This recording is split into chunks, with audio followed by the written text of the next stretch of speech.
Good afternoon, friends. In this module, we are going to talk about printmaking as an art form. In the beginning, we'll talk about the techniques and the kinds of printmaking that are there. And in the later half of the module, we'll talk about printmaking in the Indian context, and we'll touch upon the lives of few printmakers and talk briefly about their lives and their art. First of all, let's ask the question, what is printmaking? In the simplistic terms, printmaking is an art form which consists of the production of artworks and images on paper or on fabric and other materials by various techniques. How many types of printing techniques are there, or how many types of print mediums are there? Let's look at the first definition of what consists of a print, or what is an original print. An original print is the printed impression produced from a block, plate, stone, or a screen on which the artist has worked. By choosing to use a fine art print medium, it is possible to produce a number of identical images, each one a handmade original by the artist. Normally, there is a separate inking, wiping, printing of each color and for each copy within the edition. You must have seen this in the practical modules where the program coordinator must have taken you through the details of practicality that is involved in the process of printmaking. The total number of prints is predetermined by the artist, and thereafter the blocks, plates, stones or screens are destroyed or recycled so that no further impression may be taken.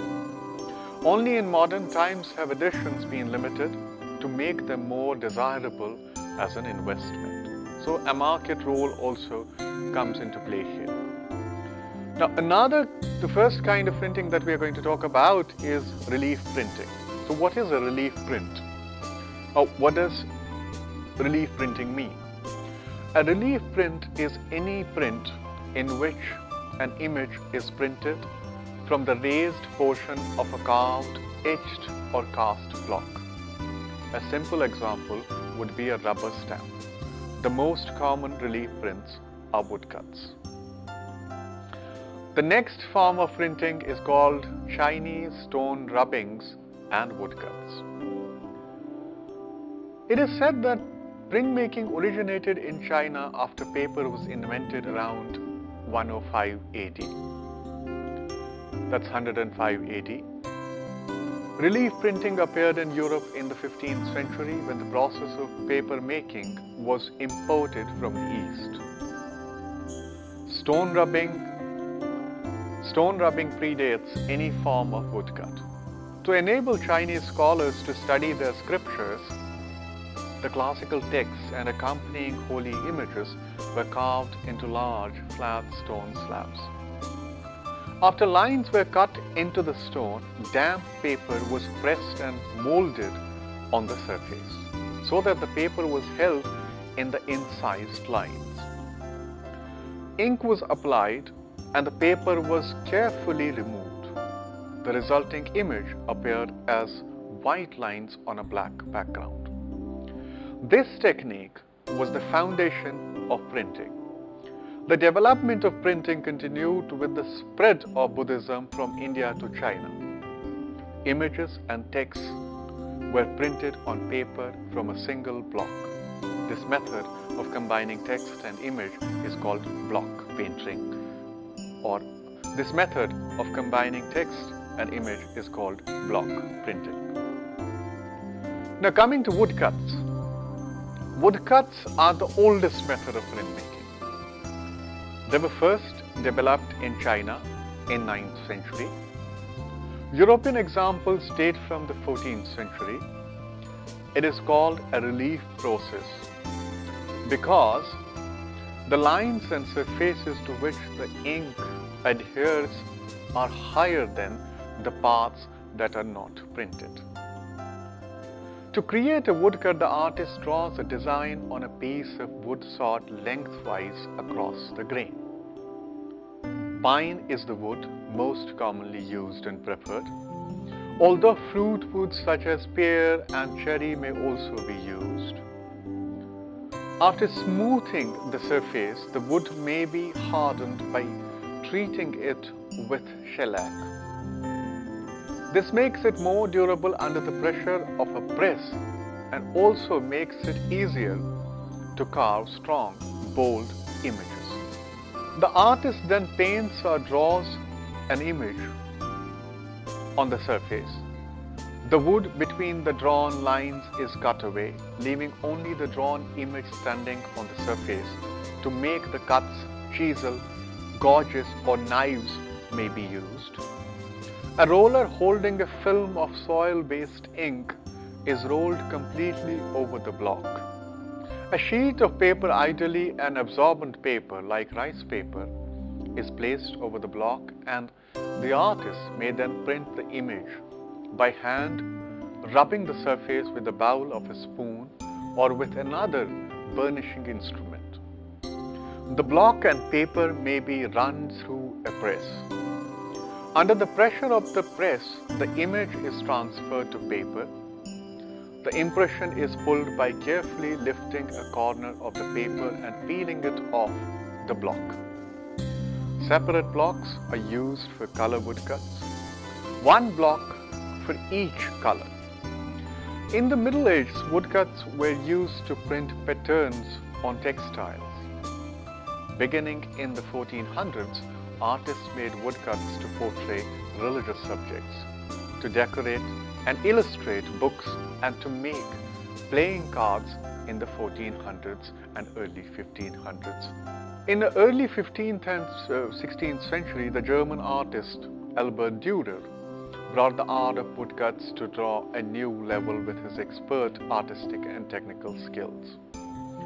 During the 17th and 18th century, Japanese artists produced outstanding woodcuts that greatly influenced such European artists as Degas, Manet, Toulouse-Lautrec and Van Gogh. Coming to the engraving.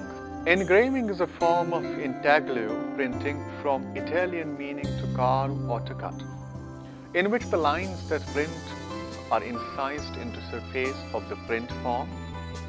The print form is a thin metallic plate usually made of copper. A sharply pointed steel instrument called a burin is used to cut the grooves into the surface of a plate. Burin engraving requires considerable force and is done from the strength of the arm. This differs from etching, which is done from the fingertips like a fine drawing. The finished plate is inked with heavy viscose ink and wiped with a rag, leaving ink in the grooves.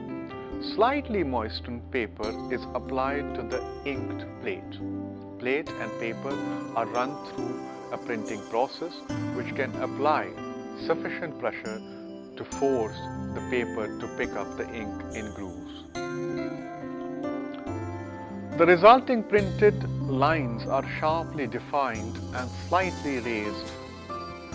Several hundred prints can be made before weak lines on the print reveal the plate is wearing down.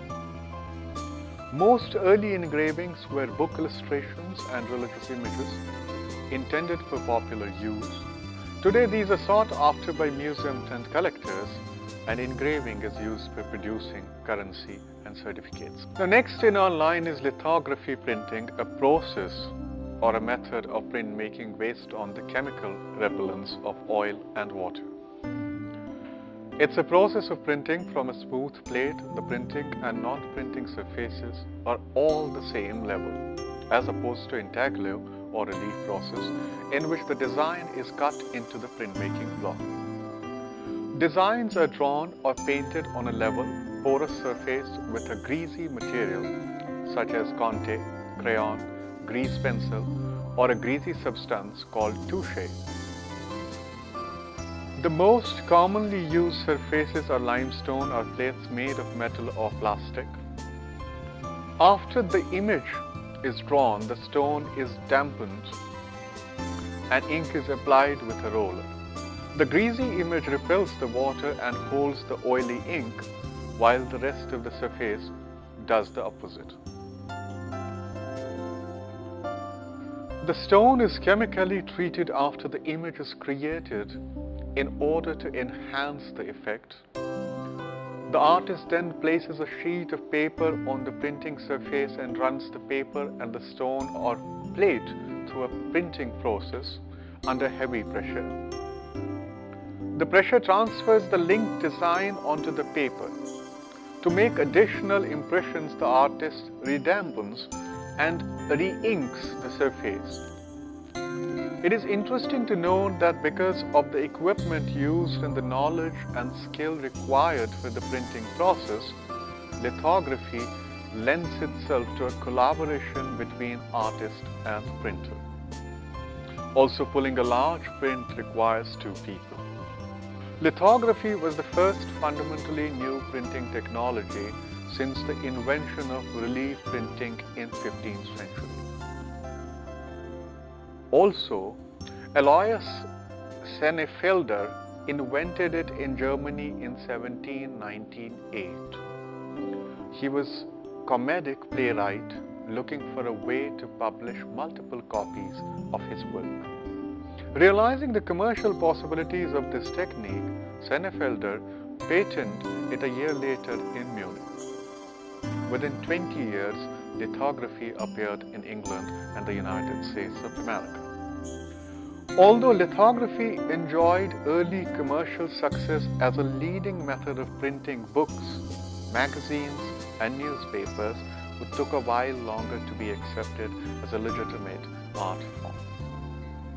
In the 19th and early 20th century, many people saw it only as less expensive means to own a work of art by a well-known painter. However, many European artists began experimenting with lithography since after its invention in 1798. They liked the spontaneous effect they could achieve by drawing directly on the printing surface. Some of these early masters included Delacroix, Bonnard, Toulouse-Lautrec, and Edward Munch. Serigraphy, silk screen printing or screen printing in simple words, is a 20th century printmaking technique that was developed in America. It was introduced as a fine art technique with an exhibition of serigraphs at New York World's Fair in 1939. Now, when we talk about the Indian context and the printmaking, we need to historically situate the advent of technology in India in relation to how it then ventured into the domains of art and how was it accepted. In India, printmaking was introduced by Portuguese missionaries of Goa to promote Christianity among Indians. In other words, the biblical materials, the Bible and the other scriptures, they were meant to be printed so that they could disseminate the idea of Christianity as a religion and the message propagated by Christ 2000 years ago. Two presses were imported from Lisbon in 1556 by a ship. The missionaries wasted no time to begin printing material pertaining to Christianity. Between 1556 to 1561, they published 5 books in Roman character. A Spaniard by the name of João de Bustamante, an active member of the Society of Jesus, came to Goa with the printing presses to look after the printing job. He therefore could be regarded as the first pioneer of the art of printing in India. The 5 books that were printed under his supervision have long vanished, unfortunately, from the history. Therefore, there is no evidence to establish whether the books contained any images or not, and what kind of material and what kind of printing was involved in the printing of those books, who were the illustrators, what kind of illustrations, what quality of prints were used in the book. We have no details of them. Following this, 9 more books were printed at Goa from 1561 to 1591. Most of them decorated with printed pictures and designs exist today in various collections across India. Missionaries also extended their reach in the southern coasts of India to disseminate Christianity as religion. In the first few decades of 19th century, many Indian intellectuals adopted printing for the upliftment of education and social reform, Raja Ram Mohan Rai being one of the pioneers. They produced books with images with the help of relief, woodcut, printing and engraving. With the advent of British in India, when they took full control of India, they used graphic imagery for books, journals, in and outside of the government art schools across India. Now, we have already discussed about Ravi Verma and his printing press in the previous modules. Ravi Verma perhaps is one of the most important Indian artists of the period who made profound use of printmaking technology to produce oleographs of his work and set the first example of popular art in India. Printmaking was introduced at the Government Art School in Calcutta and Kala Bhavan at Shantiniketan subsequently. In 1950s and 60s, printmaking was introduced at Sir J.J. School of Arts, Bombay, MS University, Baroda, College of Art, Chennai, Delhi College of Art, Delhi, and in other arts institutions that were established after the independence of India. With the establishment of Lalit Kala regional centers, printmaking studios were opened in Delhi, Chennai, Lucknow, Calcutta and Bhubaneswar. And later on in the first half of 1980s, one of the most prominent centers for printmaking was Bharat Bhavan, Bhopal. These centers gave a great boost to the printmaking in India. In this module, we'll briefly refer to some of the prominent printmakers of pre- and post-colonial India, talk a little about their lives, about their arts practices. Now, here I want to flag off a concern, which is that not much has happened in terms of the research on the art of printmaking in India. There's very scant documentation and 1 or 2 articles that have been written or essays that have been written on the history of printmaking in India. In this module, we have relied on a couple of articles produced by Jyoti Bhatt and Professor Shivji Panikar and the single contemporary issue of Lalit Kala Journal on the printmaking of India. Apart from these couple of sources, there is no other book wholly or solely or no other compilation of printmaking on the history of printmaking in India ever been produced in India until now. As I said previously that there is no proper documentation, no historical text on which we can rely and give an overview of the history of printmaking in modern day India. So the list that I have chosen in this module, the list of the artists, must not be taken as final list, because whatever was available in the form of written text or archival materials, whatever I could procure, is on the basis of preliminary materials or very scant documentation that we have. As I said, a couple of essays that are there. So we'll start with Mukul De and talk briefly about his life in 1 minute or 2 minutes.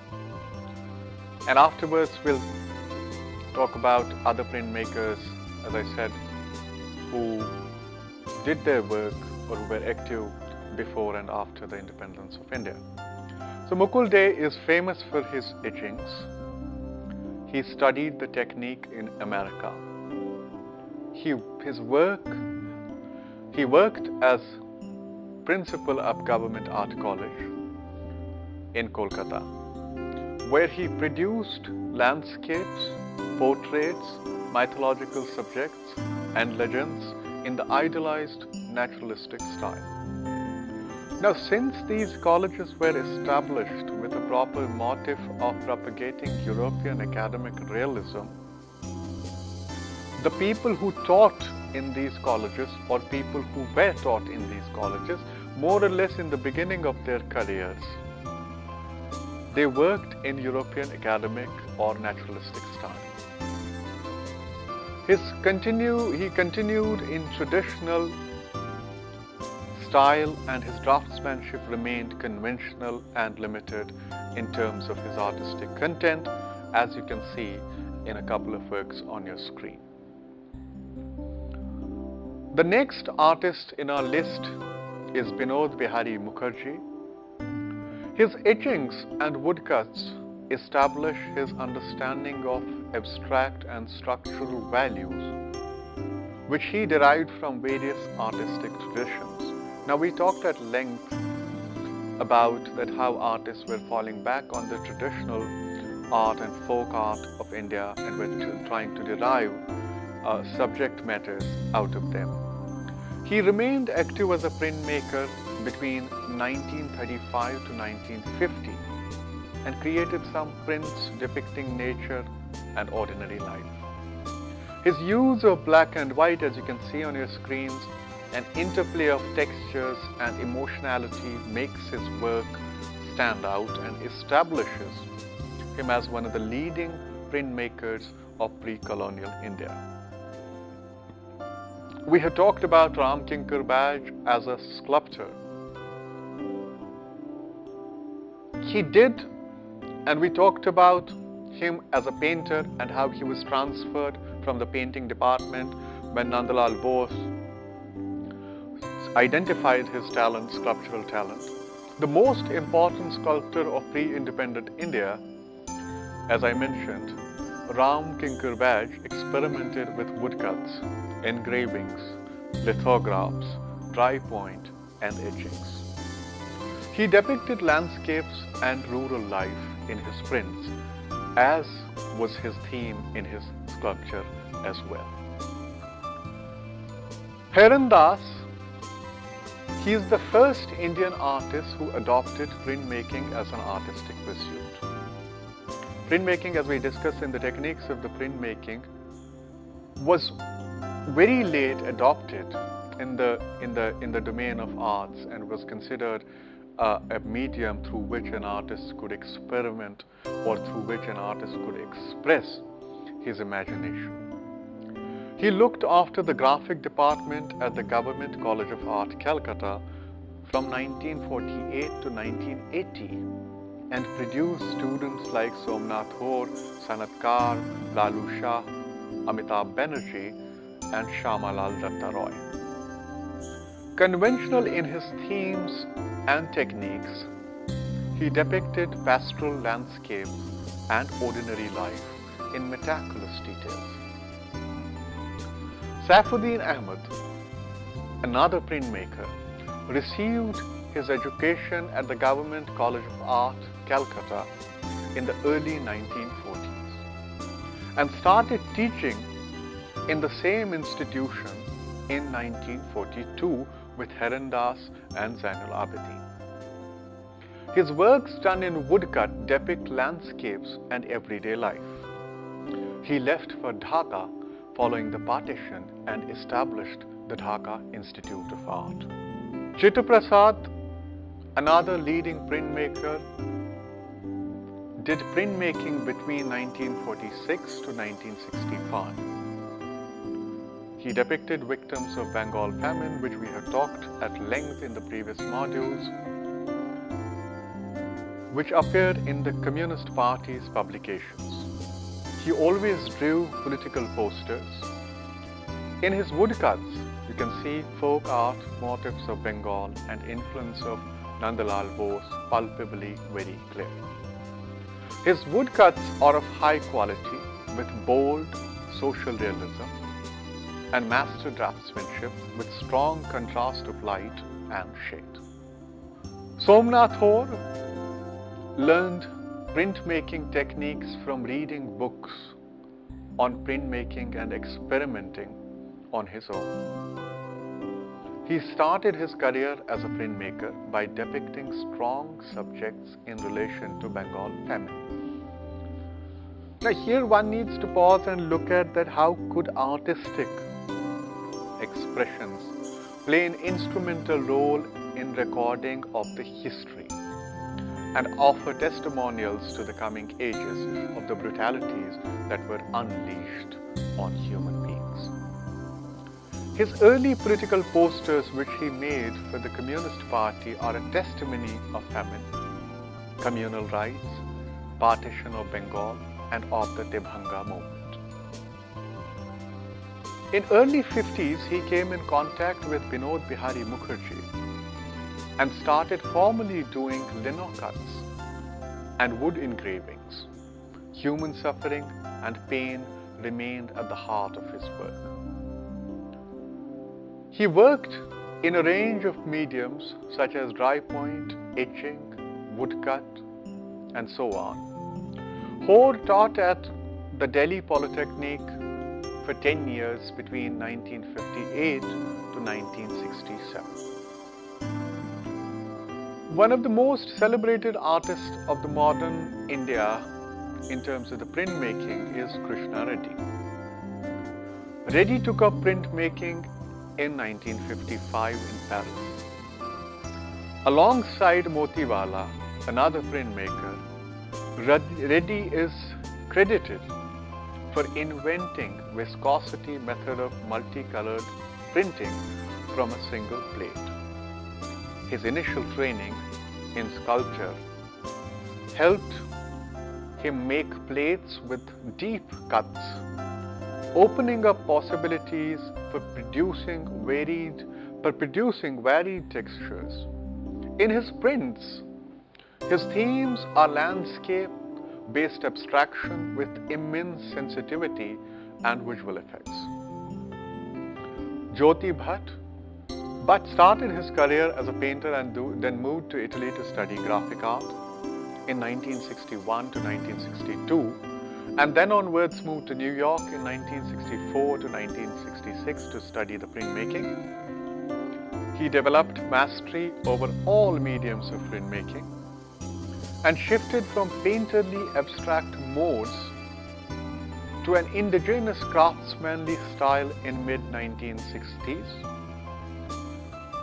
He gives specific shapes to the plates and depicts symbolic and metaphoric images. Lakshma God, he was trained in Baroda and developed a unique technical facility of his own. He discovered his language through Intaglou by absorbing the evocative and sexually charged metaphoric language. He kept the sexuality as his central interest, but moved to a more naturalistic and poetic language in his prints. Anupam Sood studied printmaking at Delhi College of Art and Slade School of London. Her well-known narratives, in a modified form of realism, depicts the theatrical farce of urban life. She prints her works in dark sepia with minutely worked out details and powerful and suggestive themes. Now coming to the conclusionary part of this lecture, as I said in the beginning and in the middle of this lecture, in the contemporary time where the practices of art making have highly diversified, printmaking is going through a crisis. Its time-consuming and material and technique-heavy nature has become a hurdle to its practice. There are no institutional facilities to promote the printmaking, which results often aspirant young talent turning to painting or other modes of expression. Thank you very much.